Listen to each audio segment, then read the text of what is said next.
He saw three sisters being auctioned by their father. He took them home and married them to his sons. Some towns don't wake up.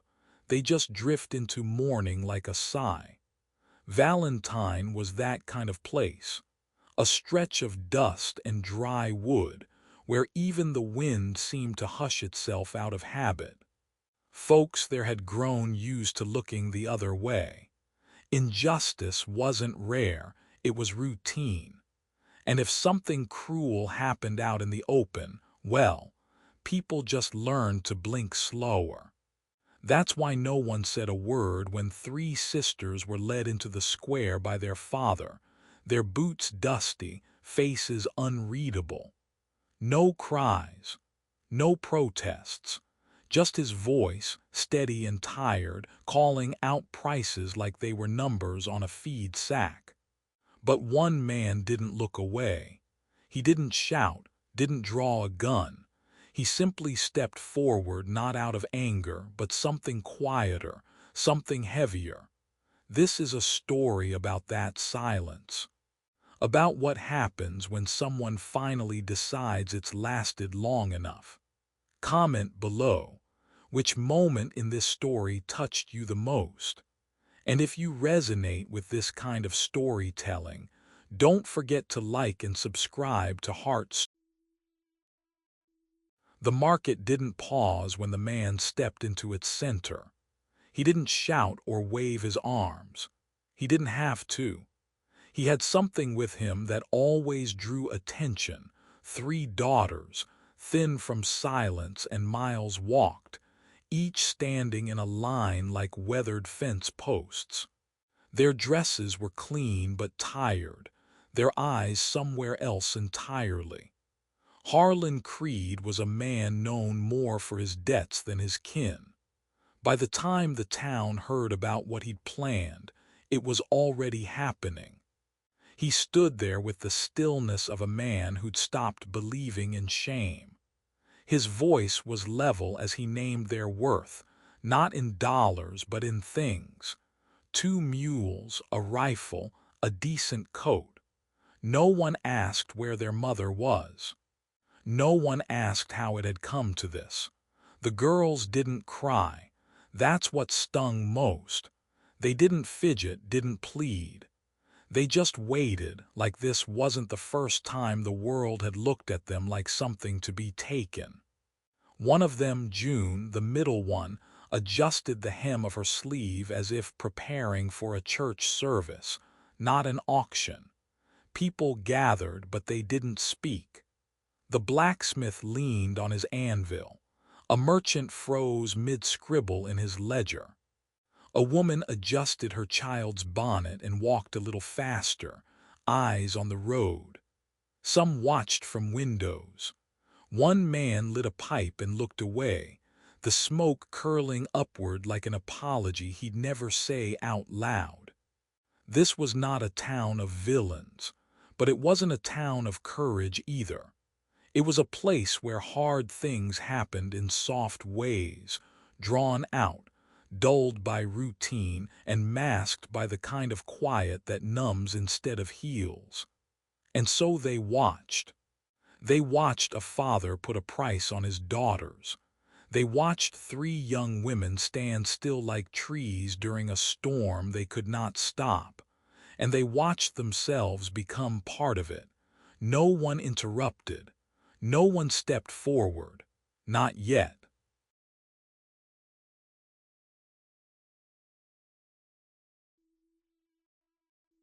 He didn't rush. He didn't call anyone's name. Thomas Granger stepped forward the way wind moves through tall grass, quiet, steady, hard to ignore once it's there. He came not with fists but with presence. That kind that makes people straighten their backs without knowing why. He didn't ask what the price was. He didn't argue the fairness of it. He simply looked at Harlan Creed, then at the 3 girls, without judgment, without pity, and said, "They can come with me." The silence that followed was different than before. This one hummed with something raw, disbelief, maybe awe, the kind of stillness that falls when someone does what no one else dared. Harlan blinked, confused more than offended. "Ain't a charity," he mumbled almost to himself. "I'm not offering charity," Thomas said, "just a different road." He turned to the girls, not commanding, not coaxing, and added, "If you want to come, there's room. That's all." There was no offer of safety, no promise of forever. Just a man with calloused hands and an open wagon, offering nothing more than a way out that didn't involve being owned. The eldest, Molly, looked at the others. No words passed between them, just a shift of weight, a glance too practiced for girls their age. Then she stepped forward. June followed, then Mabel. Quiet as snowfall, people watched, some frowned. A few turned away, uncomfortable in their stillness. Because it was Thomas's defiance that shocked them. It was how gentle it looked, how effortless, as if the most radical thing a man could do in that moment was offer kindness without explanation. He didn't look back as they climbed into his wagon, didn't wait for applause. He just tipped his hat, gave the reins a light snap, and rode away from the square like it was any other Tuesday. But something had cracked, not loud, not fast, just enough to let in the thought. The road to Granger Ranch was long, but the silence in the wagon made it feel longer. The three girls sat close, not for warmth but for habit, like soldiers who had learned to watch each other's backs even in sleep. Thomas didn't speak, neither did they. The creak of the wheels was the only conversation. At the ranch, no one welcomed them with arms wide. There were no questions, no curious glances. Just three young men, Thomas's sons, pausing from their work, nodding once, and returning to it like the wind had shifted but the sun still rose. The house wasn't big, but it was clean. There was soup on the stove, water in the basin, and a stack of folded linens on a wooden bench. Thomas showed them a room, said, "Here's where you rest," then turned away without waiting for thanks. That first night no one slept deeply. Mabel kept a hand near her boots. June sat up every hour, listening for footsteps. Molly didn't cry, but her breathing came fast and shallow beneath the quilt, like she was waiting for something to fall apart. Across the hall, the Granger boys spoke in hushed tones, unsure whether to knock on the door or leave it shut forever. No one knew what to say. Words felt too big, too sharp, the kind you couldn't take back once spoken. In the morning, chores resumed. The girls watched from the porch. The men fed horses, repaired fence posts, fixed a shutter. Nothing asked of them, nothing expected. That more than anything unsettled them. Because when you've lived a life where kindness comes with a price, generosity feels like a trap. June flinched when someone dropped a bucket too loud. Mabel moved like a shadow in corners, always near a wall. Molly kept watching Thomas quietly, like she was waiting for him to change, to snap, to reveal what this really was. But he didn't. He worked. He nodded. He left fresh bread on the table and didn't ask who ate it. Still the air was taut, not hostile but brittle, like dry branches underfoot. One wrong step and everything would crack. No one was angry, but no one was safe yet either, because peace isn't just the absence of shouting. Sometimes it's the silence between people who don't yet believe they're allowed to breathe the same air.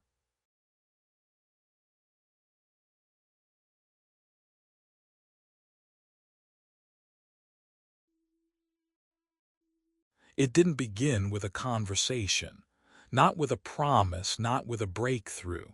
It began with a teacup, chamomile still warm, placed gently on the floor outside the girls' room just before dawn. No knock, no name. Just steam rising like a quiet offering. It wasn't much, but it was the first thing left without asking for anything in return. Later that same day, a small wooden bird appeared on the kitchen table. The kind children used to play with before toys made noise. Its wing had once been cracked. Now it was mended, sanded smooth, and painted with care. Not beautifully, not perfectly, but enough to show someone took time, maybe an hour, maybe longer, to fix something no one else had noticed was broken. Mabel saw it first. She didn't say a word, just reached out and ran her fingers across the grain of the wing, then pulled her hand back, as if unsure if she was allowed to touch something whole. That evening, June helped wash dishes, not because anyone told her to, because she didn't want to feel useless. Molly folded a towel that had already been folded just to have something in her hands. On the porch, Caleb sat whittling with his back turned, not watching, just there. It was a strange kind of quiet, not the one they brought with them from the auction square. This one wasn't hollow, it had breath, like a house exhaling for the first time in years. No one dared call it peace. That would have been too much, too fast, but it was something. A teacup, a wooden bird, a silence that didn't press down but opened up. Sometimes healing doesn't announce itself. It doesn't knock or ask to be welcomed. Sometimes it just leaves something small behind. Mendy. Molly started lingering in the kitchen. Not to clean, not to talk, just to be there. Sometimes she'd dry a dish twice. Sometimes she'd sit with her hands still in her lap while the others passed through, their boots scuffing the worn floorboards like a rhythm no one had agreed on. It wasn't about waiting for someone. It was about staying. Across the room, Levi would pretend to need another log for the stove. He didn't say much, but when he poured her a second cup of coffee without asking, something unspoken sat between them, warm, cautious, almost curious. In the evenings, the porch filled before the sun fully set. Mabel sat on the rail with her small guitar resting in her lap. She never played a full tune, just one note, clean and round, like testing whether the world still held music. One evening she played that note, looked up and smiled. No one knew what she was smiling at, but no one asked. Thomas's boys moved quieter now. They opened doors more slowly, sat longer at dinner, laughed sometimes, but never too loud, like they were afraid to scare something away before it had a name. Love didn't come in declarations. There were no stolen glances, no breathless embraces. It came in the way June refilled a water basin and left a folded cloth beside it. In the way Caleb waited by the barn after supper, just to walk her halfway back to the porch without saying a word. None of them spoke of belonging, but slowly they stopped preparing to leave. It was a love without fireworks, no courtship, no strings, just the quiet realization that no one had stepped away after the plates were cleared. Sometimes staying becomes its own kind of vow. June didn't say she wanted to stay. She just started planting things. A small row of carrots behind the chicken coop, a patch of herbs by the back step. She didn't ask permission. No one asked her why. One morning, Caleb noticed her struggling with the axe. He didn't take it from her, just stood beside her, showed her how to shift her weight, how to let the wood split itself if you guided it right. They didn't laugh. They didn't flirt. But when the log cracked clean, they both paused a second longer than needed. Mabel sang softly while kneading bread. Molly began fixing the torn curtain in the kitchen. Levi started checking the stove twice before bed, not because he had to, but because someone else would be cold if he didn't. No one said the word family. It would have felt strange, maybe even false, but they began to act like people who'd stopped waiting for the next goodbye. Thomas still didn't talk much, but he sat longer on the porch after supper. Once he handed June a seed packet he'd bought in town, didn't say why. She didn't ask. She just tucked it in her apron and kept planting. There were no big promises, just the small ones, the water trough filled before dawn. The door left cracked open, a fresh towel folded and left by the basin. And slowly in the hush between chores and meals and shared silences, something settled. Not the past, it still lingered in glances, in dreams, but the dust, the fear, the expectation that everything good would vanish. Those things started to ease. They weren't building a home, not on purpose. They were just helping each other live. But the dust hadn't even settled on the path when the past returned. It was near dusk, the sky half bruised with clouds when three riders came down the road. One in front, rigid, sunburnt, shoulders set like iron, and two behind, both strangers with eyes that didn't blink much and hands too close to their belts. Harlan Creed didn't smile when he dismounted. He didn't yell either. He simply stood at the gate like it still opened for him. Thomas stepped out of the barn with his gloves still on. He said nothing. Neither did the boys. But something shifted in the air, like the land itself had tensed. The girls didn't run. Molly moved first, walking down the porch steps like each board had been waiting for this moment. She didn't shake. She didn't flinch. "You here for a second round?" Levi asked, voice low. Harlan spat in the dirt, didn't answer.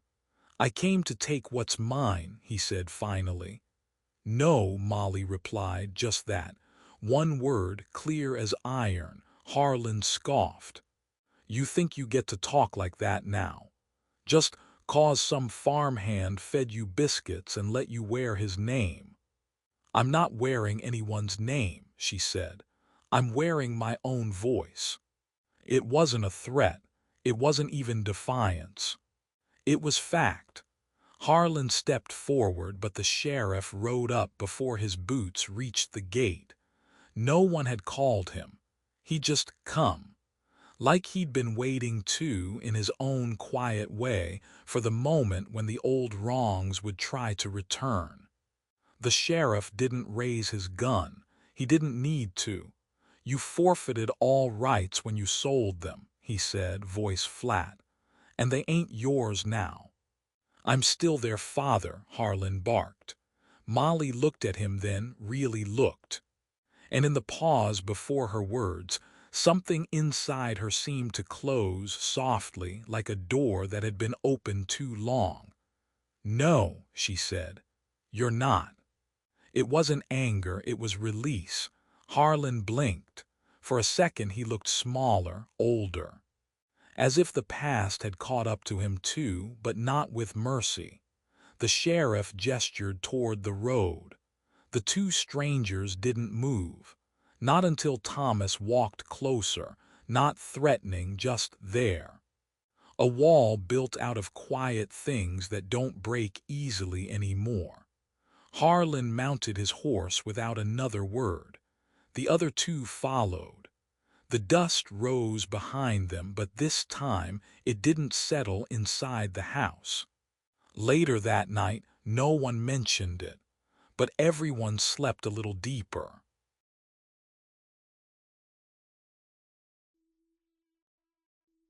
No one spoke of what happened the day before.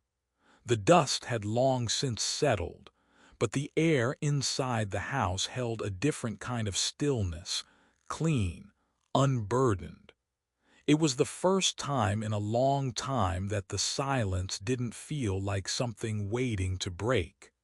Just the quiet that follows when something dark has passed and nothing awful followed it. Mabel was the first to rise. She stepped outside barefoot, toes brushing the wooden boards of the porch like she wasn't sure if the world would still welcome her. Her small guitar rested where she had left it, untouched through rain and sunlight. She picked it up, not with ceremony, but with the kind of familiarity that comes after you've lost something and finally found it again. She strummed a note, then another. Then for the first time she played a phrase, half a melody, hesitant but whole. It lingered in the morning air, soft as dew and just as alive. Thomas fed the hens without looking her way, but his pace slowed. Caleb tightened the reins on a saddle and let the reins hang loose. June paused mid-step, a jar of pickled beets in hand, eyes drawn to the porch not in surprise, but in quiet recognition. Inside the kitchen, Molly stirred batter that didn't need stirring. She closed her eyes, listened, and let her hand rest. There was no applause. No one clapped or called out. But every soul on that land leaned in, even if just for a moment. They didn't understand the tune, didn't know if it was a hymn, a lullaby, or something she was writing as it came out of her fingers. But they knew the sound of something beginning, and not the loud, world-changing kind. The kind that grows like roots, unseen, slow, certain. Later, when the song faded and the wind picked it up, no one asked her to play it again. Because that moment wasn't about the music. It was about knowing that something broken had chosen to sing.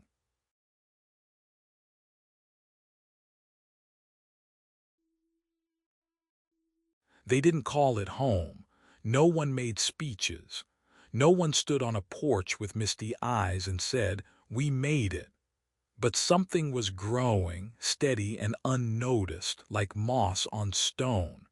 A second clothesline went up behind the barn.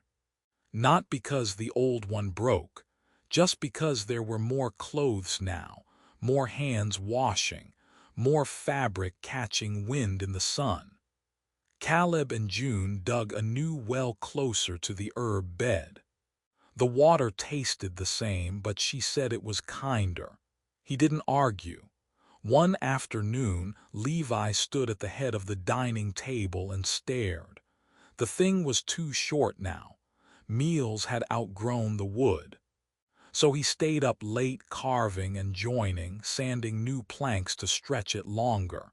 No one helped. No one needed to. He wasn't building for praise. He was building for space. They didn't talk about it, but they noticed the difference. That no one waited to be asked anymore. That chores were done not out of duty, but out of rhythm. That someone always remembered to bring in the bread before the sky turned. The word "we" slipped in like a guest who had always belonged. "We're out of salt. We can patch the roof this weekend. We should make more room by the fire." Even Thomas began to speak differently. He didn't say much. He never had. But now when he did, it sounded less like instructions and more like invitations. The porch filled before supper. Mabel would lean her guitar against the wall even if she didn't play. June brought dried lavender into the house. Molly hummed while folding napkins. Levi added a second hook for coats by the door. No one said family. Maybe the word still felt too big, too tender. But one night when a storm rolled in and thunder cracked loud enough to rattle the dishes, no one flinched. They just moved closer like it was the most natural thing in the world. No one asked if the roof would hold. They trusted that it would, and that if it didn't, someone would fix it by morning. Whatever they were building didn't need a name. It showed itself in the second pair of boots by the door, in the laugh that echoed from the barn and didn't feel strange, in the silence that now held warmth instead of waiting. Sometimes, what holds us together isn't what we call it. It's what we do without saying, and the way Levi didn't believe in grand gestures. He didn't know how to write poems or pick flowers that meant things. But he knew the feel of rope in his hand, the way silence could be kinder than words, and how to wait for someone to speak first, even if they never did. One morning he handed June a leather cord, not in a box, not tied with ribbon, just curled in his palm like it had always been there. "It's for your hair," he said, but his eyes said more. June didn't smile. She just took it gently, as though it weighed something more than it looked. She held it for a long moment, then nodded once and slipped it into her apron pocket. That was enough. Later that day, she wore it. Braided through the end of her hair, not tight, just sure. She didn't mention it. Neither did he. But when he passed her in the kitchen that evening, his fingers brushed the counter beside her, slow and deliberate, close enough to feel her presence, far enough not to ask anything she wasn't ready to give. After supper, while the porch creaked under settling feet, Levi brought out 2 mugs, one for himself, one for her. He didn't offer it, just placed it where her hands could reach. "If you stay this winter," he said softly, watching steam curl upward into the cooling air. He didn't finish the sentence. He didn't have to. The rest was written in the way his voice didn't rise, in the way her hand stayed on the mug long after it cooled. There was no kneeling, no vows, but there was something else, steadier, older, born not of tradition but of knowing. Knowing that love, real love, sometimes lives in the in-between spaces, in the things not said, the touches not explained, the choice to keep showing up. June didn't give an answer. She didn't need to. The next morning her boots were by the door, her coat on the hook. And in the kitchen, the kettle had already begun to boil. Sometimes the questions we They stood beneath the cottonwood tree, the one that shaded the far side of the pasture, its limbs outstretched like an old guardian. No preacher, no white dresses, just wind and dust and the hush of something too sacred to speak over. Thomas said nothing. He simply handed each couple a small piece of bread, still warm, crusted, split down the center like it had been shared for generations. "You've eaten together. You've worked side by side. You've stayed." That was all he said, and it was enough. Mabel placed her hand inside Levi's, not clasped but resting, like a song that didn't need to crescendo. Molly leaned into Caleb's shoulder, her forehead barely touching the fabric of his shirt.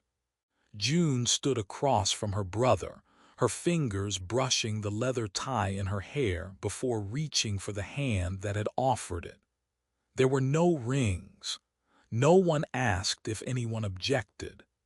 The objections had been weathered already, in silence, in labor, in nights spent folding laundry beside someone who used to be a stranger. Someone laughed softly when a breeze knocked over the tin cup meant to hold wild flowers. No one picked it up. Instead, they all looked at one another the way people do when they know the worst has already passed.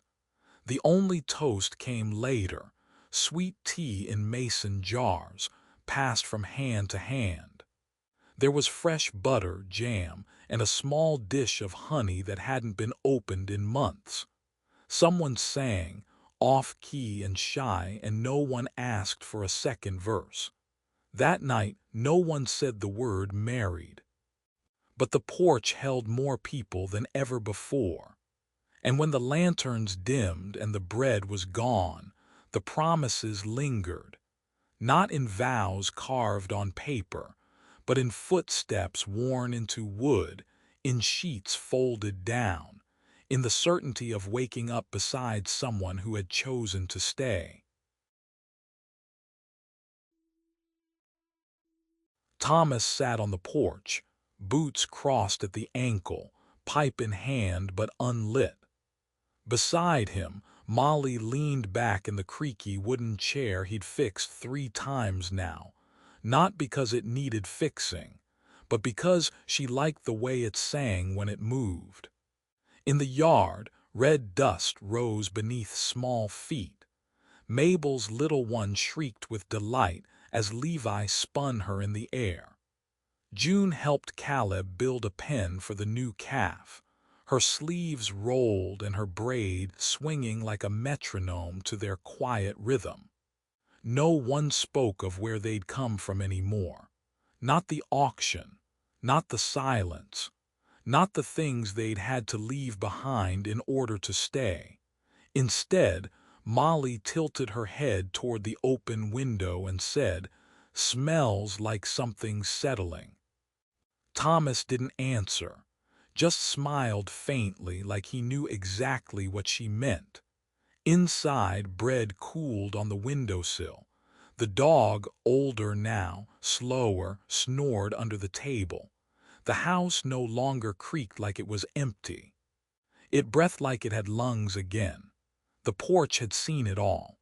The girls arriving with eyes like closed shutters. The boys pretending not to hope. The quiet gestures, tea, tools, music, learning to speak where words had failed. Now the porch watched without judging. It didn't ask questions. It just held the weight of all that had happened. The laughter, the wounds, the things that were broken and somehow made whole again, not because someone fixed them, but because someone waited long enough for them to heal. There were no big endings. No one waved goodbye or turned a chapter. But when Thomas reached over and rested his hand on Molly's, not gripping, just grounding, it felt like something final had been said, even though no words were spoken. The sun dipped behind the barn, and in that golden hush the story didn't end. It simply settled in, like dust, like breath, like belonging. Somewhere to stop running. They didn't carve their names into the porch, didn't hang signs or claim the land with grand words. But if you stood there long enough, just past sundown when the air cools and everything softens, you'd feel it. That this was a place where people had chosen to stay. Not because they had nowhere else, but because they'd finally stopped needing to run. Sometimes all it takes is one open door, not a rescue, not a hero. Just a quiet welcome that doesn't ask for anything in return. "You don't have to believe in me," Thomas once said. "Just believe the door's still open." And somehow that was enough. So if you've ever felt lost, unheard, or like kindness was something too far gone, Remember this story. Remember the porch, the tea left at the door, the silence that slowly turned into song. Because sometimes the gentlest things carry the most weight.